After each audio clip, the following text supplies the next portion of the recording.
Bakit na lang kasi hindi natin aminin na hindi natin kaya ang China?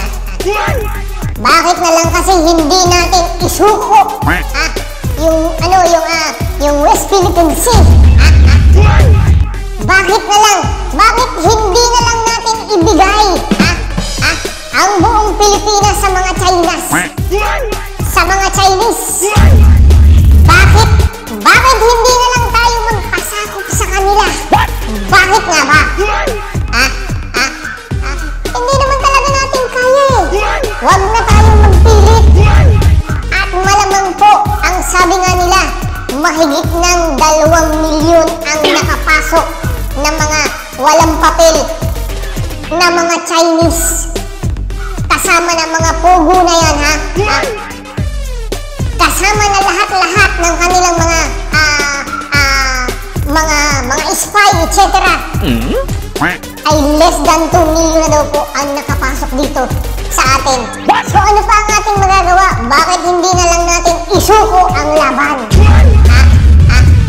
May nagsasabi naman dyan, ha? May nagsasabi naman dyan, ha? Wag muna! Wag muna! Lalaban tayo, ha?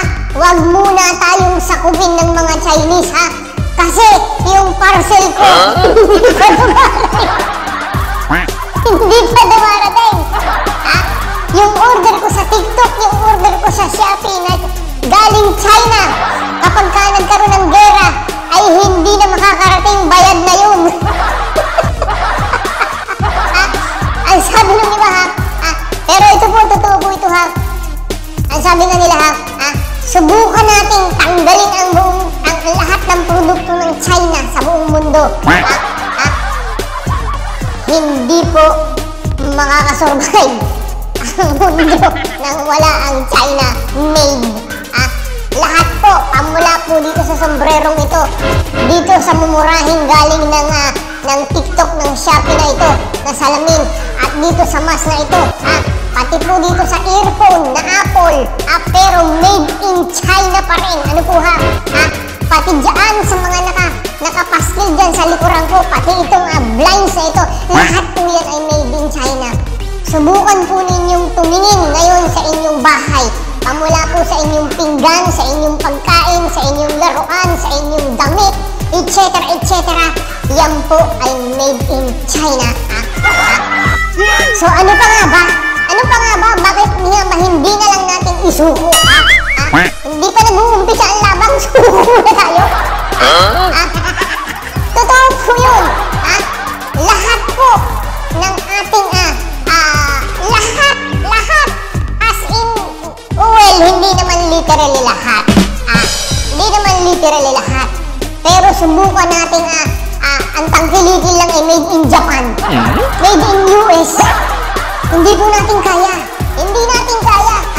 Ang sabi nga nila, ha, ang China po, pag sinabi nga, magkano ang budget mo para sa isang electric fan? Ang budget ko lang China ay 500 pesos. Okay, igagawa kita ng worth 500 pesos. Maaring manipis ang LC, maaring di ba, manipis ang cordon, pero lalabas yun na isang electric fan. So, ganun po talaga, ganun, ha.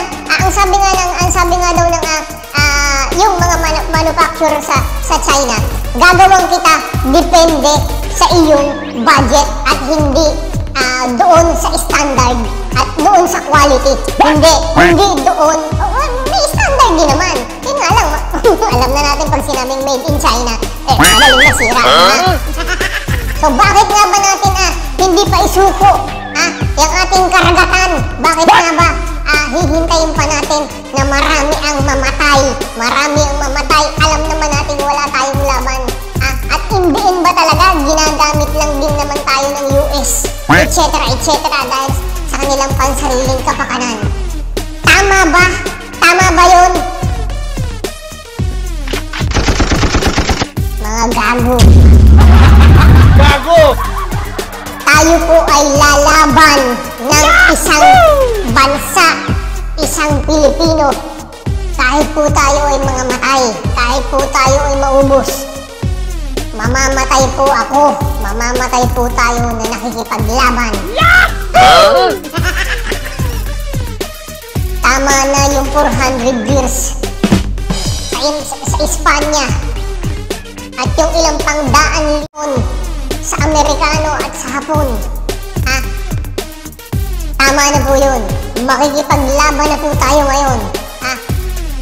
Makikipaglaban na tayo hanggang kamatayan. Kaya huwag niyong subukin. Huwag niyo kaming subukin ngayon, ha? Ang payo ko po sa Pogo, huwag po yang palabasin ng bansa. Yan po ay ipiit lahat dyan sa kanilang mga building. Gawin po nating prisoner of war. Ang po may nadisgrasyang isa, sundalo dun sa karagatan natin. Pag sila ay, baka madali ako, baka ma-CPR. Pag sila ay, ito salita ko ha, pag sila ay tsumugi, pag sila ay tsumugi, ng isang Pinoy doon, 5 Chinese ang ating tsugiin dito.